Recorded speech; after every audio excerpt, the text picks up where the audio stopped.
Good morning to all of you and welcome back to my online classes. I am doctor Ashok Yadav और आज हम बात करेंगे एक बहुत ही इम्पॉर्टेंट टॉपिक के विषय में रिगार्ड्स माइक्रोबायोलॉजी। तो सबसे पहले हम माइक्रोबायोलॉजी में बच्चों एक ऐसे अल्ट्रा माइक्रोस्कोपिक एजेंट के विषय में बात करेंगे जो पूरी दुनिया में तबाही मचा सकता है। आप समझ गए होंगे हम किसकी बात करना चाहते हैं। हम बात करना चाहते हैं बच्चों वायरस के विषय में। बच्चों वायरस इतना खतरनाक होता है जितना एटम बम नहीं खतरनाक होता है उससे 100 गुना कहीं ज़्यादा वायरसेस क्या होती हैं, डेंजरस होती हैं।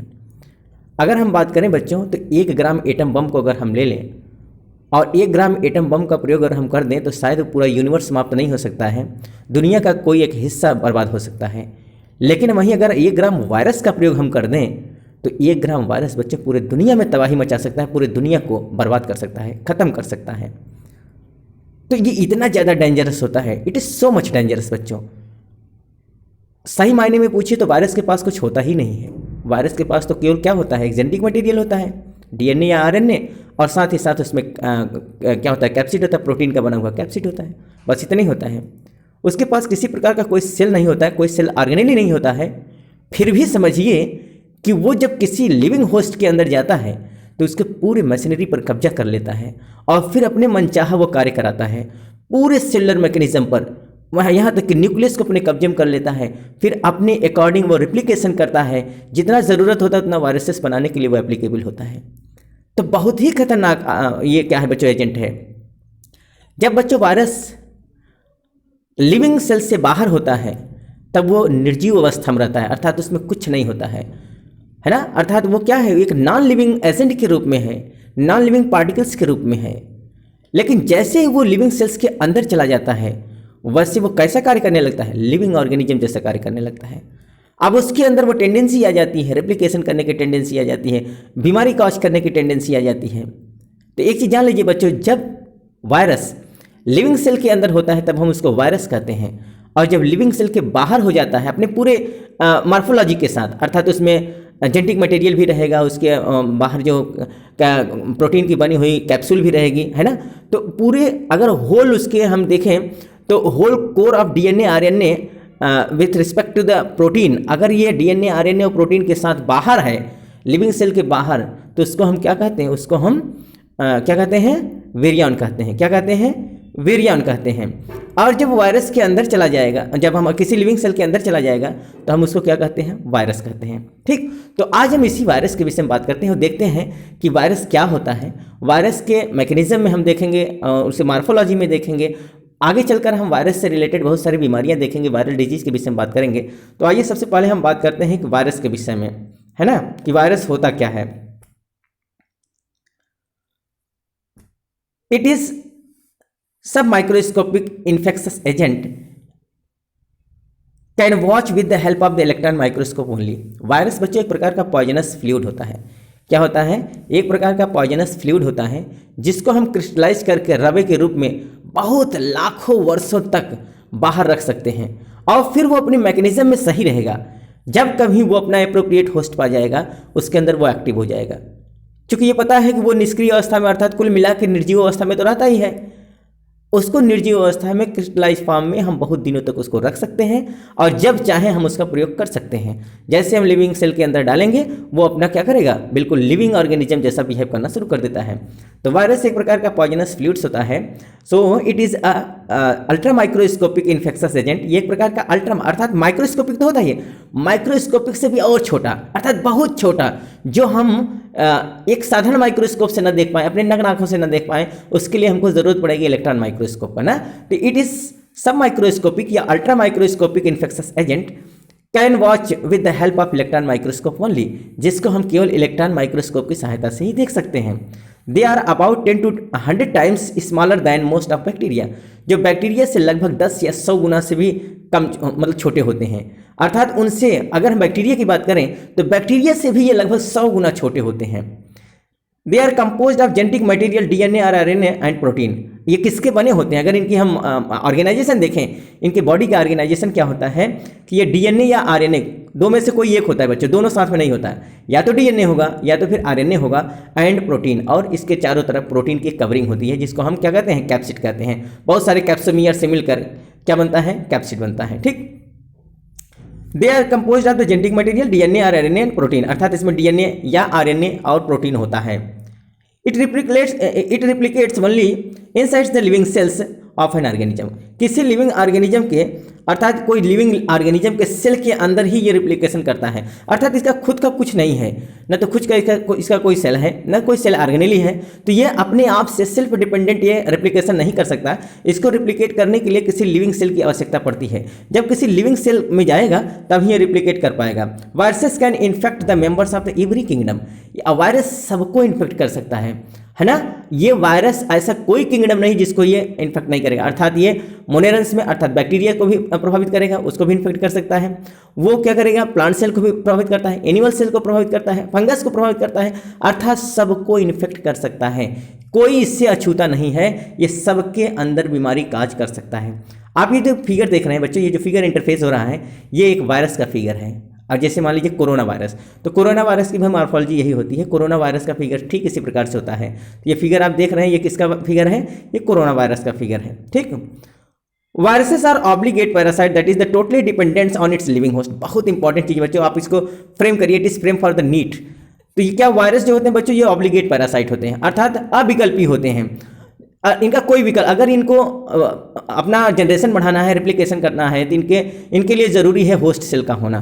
किसी लिविंग होस्ट सेल के अंदर ही ये सर्वाइव कर सकते हैं। तो ये ऑब्लिगेट पैरासाइट होते हैं जो टोटली डिपेंडेंट होते हैं किसके ऊपर, किसी लिविंग होस्ट के ऊपर, अर्थात उसके बगैर इनका जिंदगी पूरा नहीं हो सकता, इनका लाइफ कंप्लीट नहीं हो सकता।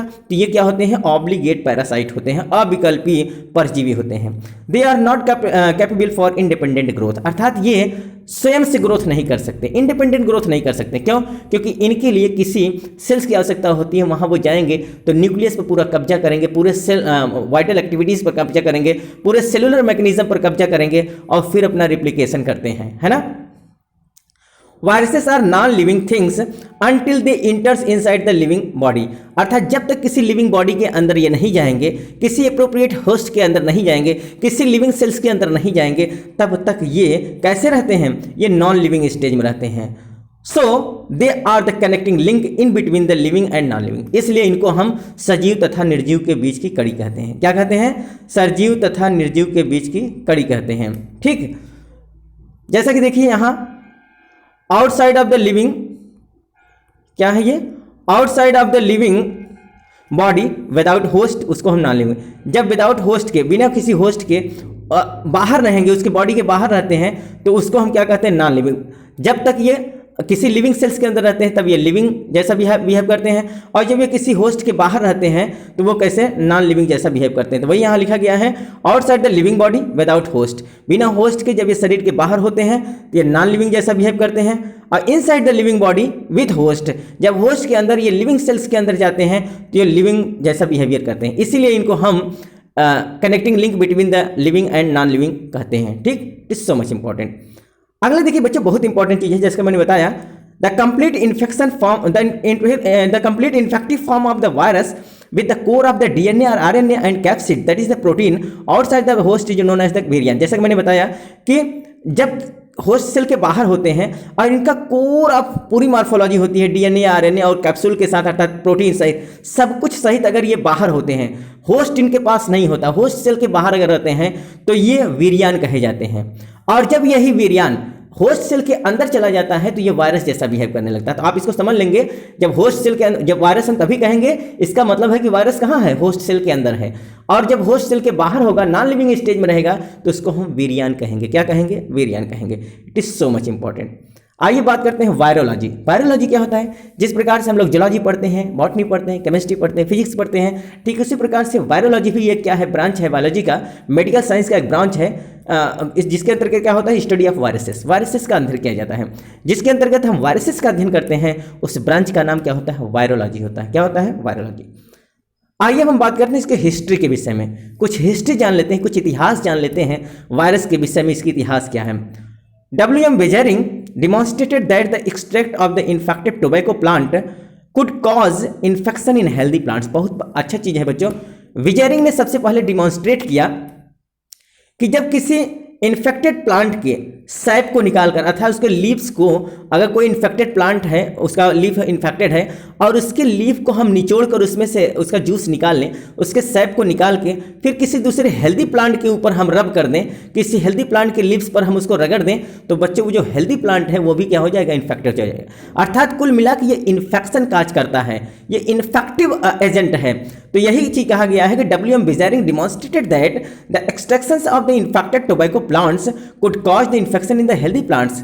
जब किसी टोबैको प्लांट के इन्फेक्शन वाले किसी पार्ट से हम उसके जूस को निकाल कर, उसके सैप को निकाल कर किसी हेल्दी प्लांट पर रगड़ देते हैं, रब कर देते हैं बच्चों, तो हेल्दी प्लांट भी क्या होता है, इन्फेक्टेड हो जाता है। He is called the fluid as contagium vivum fluidum.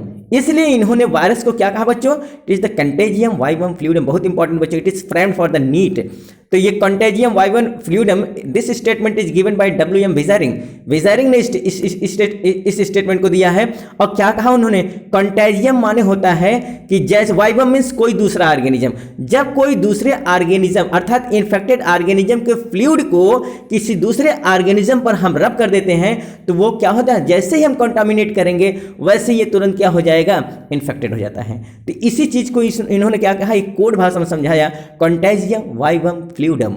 अर्थात किसी हेल्दी प्लांट को अगर इन्फेक्ट करना है तो जो इन्फेक्टेड, जो डिजीज्ड प्लांट है उसके सैप को निकाल कर जब हम उसमें रब कर देंगे तो वो इन्फेक्टेड हो जाएगा। जैसा कि आप फिगर में देखिए, ये एक इन्फेक्टेड प्लांट का लीव्स है, टोबैको प्लांट, और इस टोबैको प्लांट के लीव्स को अगर हम उसके सैप को निकाल कर, उसके जूस को निकाल कर इस प्लांट पर रब कर दें, इस लीफ पर रब कर दें, तो ये लीफ भी क्या हो जाएगा, इन्फेक्टेड हो जाएगा, है ना। क्यों, क्योंकि इसका कंटामिनेशन उसके अंदर हो जाएगा।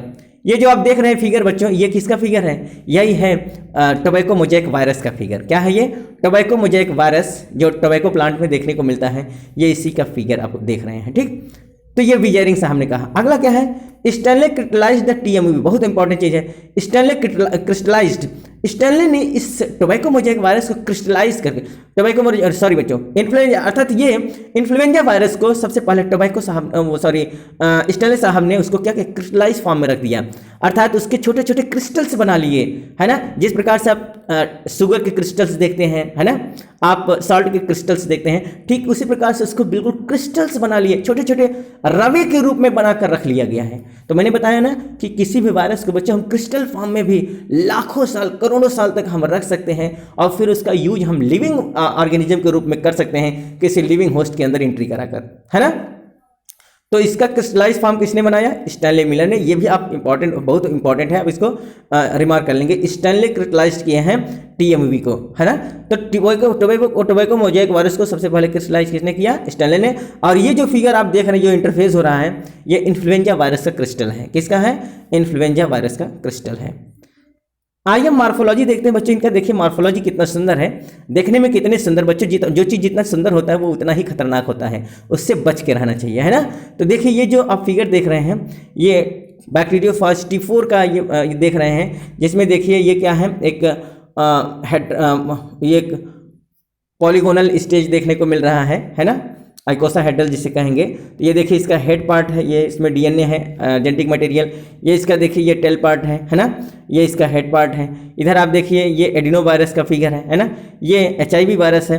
तो इस प्रकार से HIV जो जिसको हम रेट्रोवायरस भी कहते हैं, तो ये जो मार्फोलॉजी डिफरेंट प्रकार के वायरस बच्चों अगर हम देखें तो इस पूरी दुनिया में अभी तक लगभग 6000 वायरस के विषय में हम लोगों ने नामनक्लेचर किया है। 6000 वायरस को हम लोगों ने बहुत अच्छे से जान लिया है।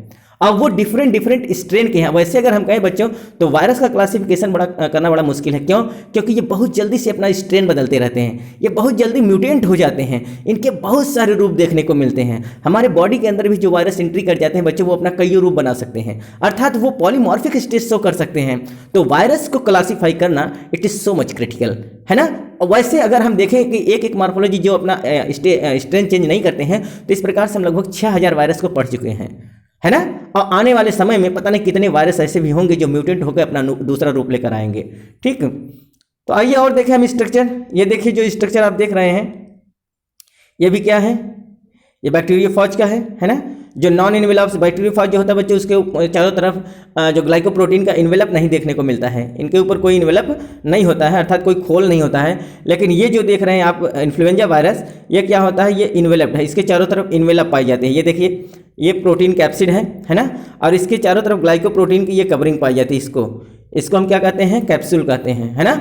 तो सॉरी वो इन्वेलप कहते हैं। तो जो इन्वेलप होता है वो ग्लाइकोप्रोटीन का बना होता है ना। और जो ये आप देख रहे हैं ये इन्वेलप, इसका ये जो कवरिंग है ये क्या किसका बना होता है, प्रोटीन का कैप्सिड होता है, जिसमें बहुत सारे कैप्सोमियर ऐसे यूनिट होते हैं, बहुत सारे कैप्सोमियर मिलकर कैप्सिड बनाते हैं। और वो कैप्सिड क्या करते हैं, प्रोटेक्शन प्रोवाइड करते हैं किसको, जेनेटिक मटेरियल को। जो उनके अंदर डीएनए आरएनए है वो प्रोटेक्ट होता है। जैसे बच्चों हम लोगों में देखिए जो डीएनए पाया जाता है वो क्या हिस्टोन प्रोटीन से क्या होता है, रैप्ड होता है। तो कुल मिला के जो प्रोटीन होते हैं वो सिक्योरिटी गार्ड जैसे होते हैं, इनके लिए सुरक्षा का कार्य करते हैं। तो जो प्रोटीन कोड होता है ये क्या करते हैं, it provide the protection for the genetic material such as the DNA and RNA. तो डीएनए आरएनए को क्या करते हैं, ये प्रोटेक्शन प्रोवाइड करते हैं। तो यहाँ आप एक बार फिगर में फिर से देख लीजिए। तो ये जो आप देख रहे हैं प्रोटीन की कैप्सिड, ये कैप्सिड किसकी बनी होती है, बहुत सारे कैप्सोमियर से मिलकर कैप्सिड बनती है। और ये कैप्सिड इनके ये जेनेटिक मटेरियल, ये देखिए जो जीनोम है जिसको हम आरएनए कह रहे हैं, तो इस जीनोम को चाहे वो डीएनए हो चाहे आरएनए, इनका क्या करते हैं, ये प्रोटेक्शन प्रोवाइड करते हैं। और इनके चारों तरफ ये जो आप देख रहे हैं इसको हम क्या कहते हैं, इन्वेलप। ये इन्वेलप में रैप है और इसके ऊपर प्रोटीन की बनी हुई स्पाइक देखने को मिल रही है। इसी स्पाइक पर रिसेप्टर्स होते हैं, ये जाकर किसी ऑर्गेनिज्म के जो रिसेप्टर्स होते हैं बच्चों, उससे जाकर जुड़ जाते हैं, उसके साथ अपना दोस्ती बना लेते हैं और फिर वो आसानी से एंट्री कर जाते हैं। तो स्पाइक क्या है, स्पाइक एक प्रकार का क्या है, कनेक्शन है, वहीं जाके वो क्या करेंगे, मिलते हैं। अर्थात वहाँ क्या होता है, एक ऐसा रिएक्शन होगा जो कहाँ होता है, रिसेप्टर्स पर होते हैं, ये इंटरकनेक्ट हो जाते हैं किसी दूसरे ऑर्गेनिज्म के साथ। तो ये स्पाइक प्रोटीन के बने होते हैं और जो इनका इन्वेलप होता है वो ग्लाइकोप्रोटीन का बना होता है, जबकि इनकी जो कवरिंग होती है, कैप्सूल जो होती है बच्चों, वो प्रोटीन की बनी होती है ना। तो ये आप फिगर देख रहे हैं, ये इन्फ्लुएंजा वायरस का है, जो कैसा होता है, इन्वेलप्ड होता है, अर्थात उसमें इन्वेलप देखने को मिलता है। लेकिन बैक्टीरियोफेज में कोई इन्वेलप नहीं होता है। देखिए जैसे ये भी एक वायरस है, इसके अंदर देखिए क्या क्या वायरसेस होती है। जैसा कि मैंने मार्फोलॉजी में बताया कि इनके ऊपर क्या है, ये देखिए ये स्पाइक है ना, ये देखिए ये इन्वेलप है इनका, मैंने बताया इन्वेलप। तो इन्वेलप किसका बना होता है, ग्लाइकोप्रोटीन का। इनके अंदर ये कैप्सिड है जो प्रोटीन का बना होता है, बहुत सारे कैप्सोमियर से मिलकर। इसके अंदर एक एंजाइम भी होता है बच्चों, बहुत इंपॉर्टेंट चीज़, आप इसको रिमार्क कर लेंगे। अर्थात इसमें क्या होता है, ट्रांसक्रिप्टेज एंजाइम होता है, क्योंकि ये रिवर्स ट्रांसक्रिप्शन करते हैं, है ना। अर्थात ये आरएनए के टेम्पलेट पर डीएनए बना सकते हैं, ठीक। तो इनके अंदर क्या पाया जाता है, बहुत इंपॉर्टेंट चीज़ पाया जाता है जिसको हम क्या कहते हैं, ट्रांसक्रिप्टेज एंजाइम। तो बहुत सारे एंजाइम पाए जाते हैं क्योंकि उनको अपना संख्या बढ़ाना है और किसी दूसरे लिविंग सेल के अंदर जाएंगे, तो इस प्रकार से इनके पास एंजाइम होता है। क्या होता है, जेनेटिक मटेरियल डीएनए आरएनए होता है, प्रोटीन की बनी हुई कैप्सूल पाई जाती है ना। इसके पास ग्लाइकोप्रोटीन की बनी हुई एक इन्वेलप पाई जाती है और प्रोटीन की बनी हुई स्पाइक देखने को मिलती है। इतनी चीज़ें वायरसेस में मिलेंगी आपको। आइए बात करते हैं हम on the basis of their morphology viruses are of 3 types. अगर इनके मार्फोलॉजी का हम अध्ययन करें बच्चों, तो मार्फोलॉजी के आधार पर वायरसेस 3 प्रकार की होती हैं। पहला है हेलिकल वायरसेस जिसको हम रॉड शेप्ड वायरस कहते हैं, दूसरा है पॉलीहेड्रल वायरस जिसे हम आइकोसाहेड्रल वायरसेस कहते हैं, और तीसरा है कॉम्प्लेक्स वायरसेस, है ना। तो आइए यहाँ फिगर में जो देख रहे हैं, ये देखिए रॉड शेप्ड वायरस जो आप देख रहे हैं ये है ना, ये हेलिकल वायरस है जिसमें टीएमवी को हम पढ़ते हैं, टोबैको मोज़ेक वायरस को पढ़ते हैं, ठीक। तो आप ये देखिए टोबैको मोज़ेक वायरस का ही फिगर है ये। यहाँ ऊपर आप देख रहे हैं ये जेनेटिक मटेरियल आरएनए दिख रहा है ना। तो ये क्या है, इसको हम क्या कहते हैं, हेलिकल वायरस या हमको रॉड शेप्ड वायरस जो रॉड शेप्ड जैसा दिख रहा है, ठीक। दूसरा है आइकोसा जिसको हम पॉलीहेड्रल कहते हैं। यहाँ देखिए ये पॉलीहेड्रल फॉर्म में देखने को मिल रहा है, इस प्रकार से ऐसे, है ना। तो ये इस प्रकार से जो बनता है उसको हम पॉलीहेड्रल फॉर्म कहते हैं। और ये जो देखने को मिलता है बच्चों, ये किस में देखने को मिलेगा, ये देखिए ये एडिनो वायरस में देखने को मिलता है। किस में देखने को मिलता है, एडिनो वायरस में। कैसा होता है ये, आइकोसाहेड्रल या पॉलीहेड्रल, ठीक। और ये देखिए ये कॉम्प्लेक्स जिसको हम बैक्टीरियोफॉज कहते हैं। तो बैक्टीरियोफॉज एक कॉम्प्लेक्स होता है, ये कॉम्प्लेक्स वायरस का होता है जिसमें देखिए इसका जटिल स्ट्रक्चर देखने को मिल रहा है। इसमें हेड है, टेल है ना। और देखिए इस प्रकार से इनमें क्या है, ये देखिए टेल का ये स्ट्रक्चर देखने को मिल रहा है। तो ये कॉम्प्लेक्स फॉर्म बनाता है, इसलिए हम इसको क्या कहेंगे, complex virus, such as the bacteriophage virus ना। अर्थात T even series of the bacteriophage जो होते हैं बच्चों, वो कॉम्प्लेक्स वायरस में आते हैं। आइए एक एक करके बात करते हैं। सबसे पहले हम हेलिकल वायरस के विषय में बात करते हैं, जो रॉड शेप्ड वायरस होते हैं। They have rod shaped like structure. ये कैसे होते हैं बच्चों, ये रॉड शेप्ड स्ट्रक्चर शो करते हैं। इनका स्ट्रक्चर कैसा होता है, रॉड टाइप होता है। Capsid made from over thousands molecules of the single types of the protein. इनके जो कैप्सिड बने होते हैं बच्चों वो हजारों यूनिट मॉलिक्यूल से बने होते हैं, अर्थात बहुत सारे हजारों मॉलिक्यूल्स जो प्रोटीन के होते हैं वो सब आपस में जुड़ जुड़ कर क्या बनाते हैं, कैप्सूल बनाते हैं। क्या बनाते हैं? जो इनका कैप्सिड होता है, जिसको हम कैप्सिड कहते हैं, तो वो कैप्सिड जो होता है बच्चों हजारों मॉलिक्यूल प्रोटीन से मिलकर बनता है, अरेंज्ड इन हेलिकल्स, और सब अरेंज्ड होकर एक हेलिक्स फॉर्म में दिखाई देते हैं। कैसे दिखाई देते हैं? हेलिक्स फॉर्म में। The genetic material is generally single stranded DNA, sorry RNA. इनका जो जेनेटिक मटेरियल होता है वो सिंगल स्ट्रैंडेड आरएनए होता है, या समटाइम्स डीएनए, या कभी कभी डीएनए। तो एक ही जेनेटिक मटेरियल पाया जाएगा बच्चों, चाहे वो आरएनए पाया जाएगा चाहे वो डीएनए पाया जाएगा। बाउंडेड बाय प्रोटीन हेलिक्स, जो किससे घिरे होते हैं? प्रोटीन। जैसा मैंने बताया कि प्रोटीन इनका क्या है? सिक्योरिटी गार्ड है, इनका सुरक्षा कवच है, जो इनके जेनेटिक मटेरियल डीएनए आरएनए को प्रोटेक्शन प्रोवाइड करता है। ठीक, तो क्या है? Bounded by the protein helix by interactions between the negatively charge nucleic acid and positively charge protein. इनमें बच्चों ऐसा सामंजस्य क्यों बना है? प्रोटीन इनके इर्द गिर्द क्यों है? इनका सिक्योरिटी गार्ड के रूप में क्यों है? इनका प्रोटेक्शन क्यों कर रहा है? इसका कारण है, इनका कारण यह है कि जो इनके डीएनए आरएनए होते हैं, जो न्यूक्लिक एसिड होते हैं बच्चों, ये निगेटिवली चार्ज होते हैं, और जो प्रोटीन होता है वो पॉजिटिवली चार्ज होता है। तो एक जो निगेटिव चार्ज है वो किधर अट्रैक्ट होगा? पॉजिटिव चार्ज की ओर। तो इसलिए इनके बीच में क्या होता है? एक प्रकार का एक अट्रैक्शन हो जाता है, एक प्रकार का इंटरेक्शन हो जाता है, तो ये दोनों आपस में जुड़े रहते हैं। ठीक, तो न्यूक्लिक एसिड और प्रोटीन के बीच में क्या है? एक प्रकार का इंटरेक्शन फोर्स लग जाता है, क्योंकि एक निगेटिवली चार्ज पार्टिकल है, दूसरा पॉजिटिवली चार्ज पार्टिकल है। तो इस प्रकार से ये दोनों आपस में बाउंड रहते हैं। ठीक, तो कौन? प्रोटीन, ये इसका सिक्योरिटी गार्ड है, ये प्रोटेक्शन प्रोवाइड करता है उसके genetic material such as the DNA and RNA का। ठीक, एग्जाम्पल में हम देखें कि जो हेलिकल वायरस है, जिसको हम रॉड शेप्ड वायरस कहते हैं, इसका एग्जांपल कौन है? Rabies virus and tobacco Mosaic virus. Rabies virus and tobacco Mosaic virus जो होते हैं ये इनके एग्जांपल है। जैसा कि फिगर में आप जो देख रहे हैं, ये किसका फिगर है? ये रेबीज वायरस का फिगर है ना? ये किसका है? ये रेबीज वायरस का फिगर है। जैसे कि देखिए ये फिगर में शो हो रहा है, इनमें क्या है? मैट्रिक्स है, अर्थात ये प्रोटीन की बनी हुई मैट्रिक्स देख रहे हैं आप, है ना? ये इन्वेलप है जो इनके चारों तरफ का कवरिंग है। ये ग्लाइकोप्रोटीन की बनी हुई कैप्सिड है, वो एनवेलप है ना? ये राइबोन्यूक्लियस अर्थात डीएनए आरएनए के कोई एक हो सकता है। ठीक, इसमें तो ये जो है ये फिगर आप किसका देख रहे हैं? ये रेबीज वायरस का है, या इसको हम टोबैको मोजाइक वायरस के नाम से जानते हैं। अगला देखिए, जो टोबैको मोजाइक वायरस होता है, टीएमवी वायरस, ये भी कैसा होता है? रॉड शेप्ड होता है, अर्थात ये भी हेलिकल वायरस होता है। तो देखिए ये भी कैसा होता है? बिल्कुल ऐसे सिलेंड्रिकल फॉर्म, जैसे कि यहाँ फिगर में हमने दिखाया था। ये देखिए ये रॉड शेप्ड है ना? तो ये रॉड शेप्ड जो हेलिकल वायरस या रॉड शेप्ड वायरस हम इसको कहेंगे। तो टीएमवी जो होता है tobacco Mosaic virus is also और रॉड शेप्ड वायरस, है ना? Helical virus. ये देखिए, जब आप टोबैको का लीफ देखेंगे, किसी टोबैको का लीफ देखेंगे, तो उसके ऊपर देखिए इस प्रकार से स्पॉटेड देखने को मिलेंगे। जब ये स्पॉटेड आप देख जाएंगे तो आप समझ जाएंगे कि ये किससे ग्रसित है? ये टीएमवी वायरस से ग्रसित है, टोबैको मोजाइक वायरस से ग्रसित है। ठीक, आइए अगला वायरस की बात करते हैं हम, पॉलीहेड्रल या फिर आइकोसाहेड्रल वायरस कहते हैं। They are round shaped viruses also called as the spherical virus. इनको हम क्या कहते हैं? राउंड शेप्ड वायरस कहते हैं, या फिर ये स्फेरिकल वायरस भी कहे जाते हैं। क्या कहलाते हैं? Spherical virus. Icosa means it has 20 sided और faces and may be more than 20 polyhedral. ये देखिए, इसको हम पॉली आइकोसाहेड्रल क्यों कहते हैं? क्योंकि इसमें आप देख रहे हैं ये प्रकार के, थोड़ा सा हम दूसरा कलर लेते हैं, इस प्रकार से हम देखेंगे तो इसमें 20 साइडेड या फेसेस आपको देखने को मिलेंगे। इधर तो केवल 8 दिख रहे हैं, तो इस प्रकार से पूरा अगर आप काउंट करेंगे तो टोटल 20 फेसेस देखने को मिलेंगे, 20 साइडेड देखने को मिलते हैं। इसलिए हम इसको क्या कहते हैं? आइकोसाहेड्रल कहते हैं। And may be more than 20 polyhedral, और इस प्रकार से लगभग 20 पॉलीहेड्रल फॉर्म आपको देखने को मिलेंगे, है ना? तो आइकोसाहेड्रल हेड शो करते हैं, और इस प्रकार से इनकी संख्या कितनी होती है? 20 होती है। इसलिए हम इनको क्या कहते हैं? पॉलीहेड्रल, आइकोसाहेड्रल या पॉलीहेड्रल फॉर्म कहते हैं। इट गिव्स रफली स्फेरिकल अपीयरेंस। ये कैसे दिखते हैं? ये स्फेरिकल शेप्ड में दिखते हैं, गोलाकार दिखते हैं, अर्थात कोकस फॉर्म में देखने को मिलेंगे, जो स्फेरिकल गोलाकार देखने को मिल सकते हैं। ठीक, तो ऐसा अगर आप देखेंगे दूर से तो इनका अपीयरेंस कैसा होता है? स्फेरिकल।